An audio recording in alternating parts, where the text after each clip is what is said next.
Merci Monsieur le Président. Je trouve ça extrêmement intéressant, le débat qu'on a sur le sujet de l'immigration. Parce que souvent, on parle d'immigration comme ça, en donnant des noms de pays et puis en parlant de telle ou telle situation, mais sans la prendre au global. Tout à l'heure, Monsieur Ciotti nous a parlé de la Côte d'Ivoire en nous disant « Ah, c'est la catastrophe, il y a plein d'Ivoiriens qui arrivent dans notre pays, etc. etc. » Savez-vous que nous avons avec la Côte d'Ivoire un commerce excédentaire de 325 millions d'euros? Que donc la Côte d'Ivoire, dans les échanges, si on prend au global tout ce qui se passe avec la Côte d'Ivoire, on leur vole chaque année 325 millions d'euros. Ah bah oui, quand on le dit comme ça vous choque. Hein? Ah, quand on le dit comme ça vous choque. Eh oui, ça vous choque. Il y a en Côte d'Ivoire le groupe Total qui exploite les ressources de la Côte d'Ivoire, que Monsieur Bolloré, pendant des années, qui est votre ami et qui fait des chaînes pour se plaindre de l'immigration, a eu pendant des années, a exploité pendant des années des infrastructures en Côte d'Ivoire. Bref, que nous avons participé au pillage économique de la Côte d'Ivoire. Et quand on le dit comme ça vous choque. Et quand ensuite les gens arrivent dans notre pays, eh bien vous voulez les repousser. Même chose pour l'Érythrée. Que nous proposez-vous? De renvoyer les gens dans un pays qui est une dictature? De renvoyer les gens dans un pays où le PIB par habitant est de 971 €? C'est ça que vous nous proposez? 76 € par mois, c'est ça que vous nous proposez?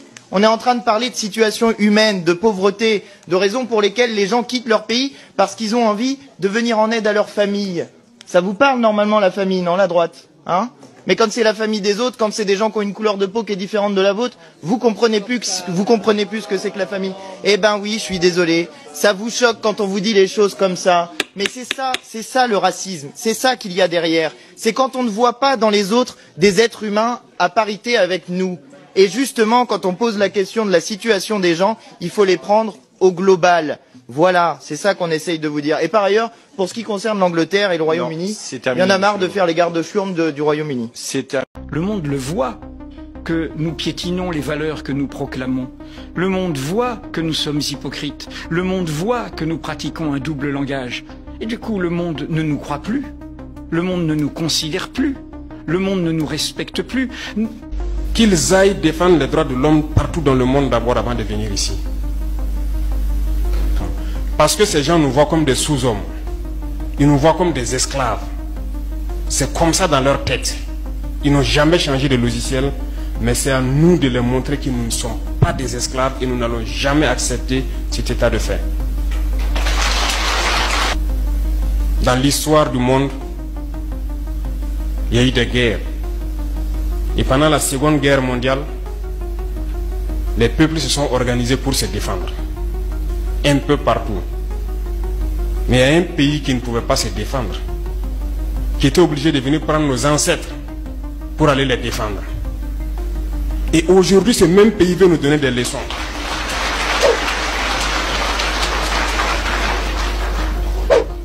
L'hôpital qui se moque de la charité. Non. Vous êtes les descendants de ces mêmes ancêtres qui sont allés défendre les autres, qui ont libéré le monde du nazisme. Aujourd'hui, vous vous battez pour vos terres. Ces mêmes individus osent créer des termes pour vous salir. Nous nous opposons à cela. Nous ne serons jamais d'accord. Continuez à défendre vos terres. Ce sont vos richesses qui intéressent ces gens.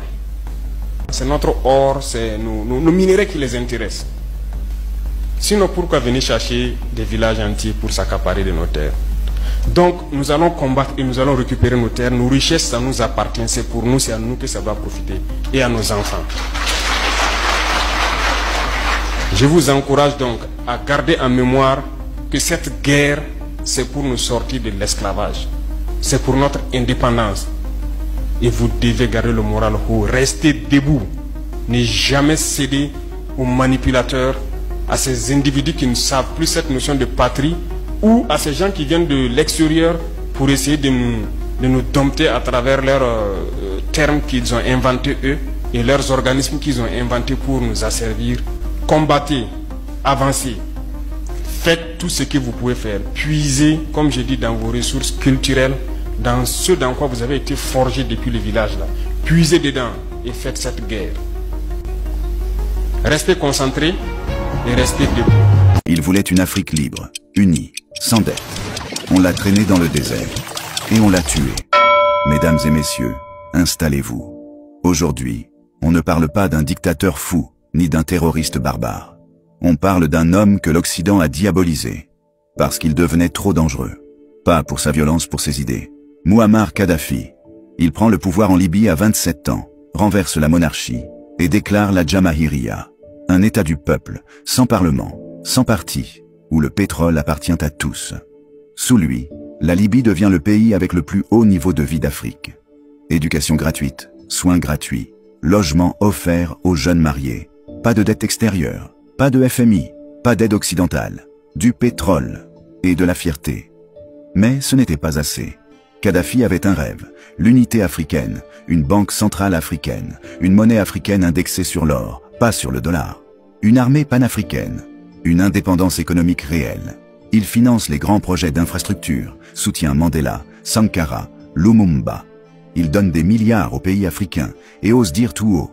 Mais voilà, quand un pays africain se libère, ce sont les banques françaises qui paniquent. Quand un continent arrête de mendier, le FMI s'inquiète. Quand l'or remplace le dollar, Washington s'active. Alors soudain, les chaînes d'infos découvrent que Kadhafi est un tyran. On oublie les écoles, les hôpitaux, les projets africains. On ne montre plus que le chaos. Et en 2011, sous prétexte de protéger la population, l'OTAN bombarde la Libye. La France, les États-Unis, la Grande-Bretagne. Des missiles au nom des droits de l'homme. Kadhafi fuit, blessé, capturé, humilié, exécuté devant un téléphone portable. Son cadavre exposé dans une chambre froide. Un message clair. Voilà ce qu'il en coûte de rêver trop grand. Depuis, la Libye est devenue un terrain vague. Un État éclaté, sans État. Des milices, des trafics, des migrants vendus comme esclaves. Mais ce n'est pas ça, le scandale. Le vrai scandale, c'est qu'on a effacé l'histoire. On a effacé ce qu'il construisait. On a effacé pourquoi on l'a tué. Pas pour ce qu'il faisait en Libye, mais pour ce qu'il préparait pour l'Afrique. Moi, je ne fais pas l'éloge d'un homme. Je raconte ce qu'on ne vous a pas dit. Parce que parfois, les bombes tombent quand les idées deviennent trop dangereuses.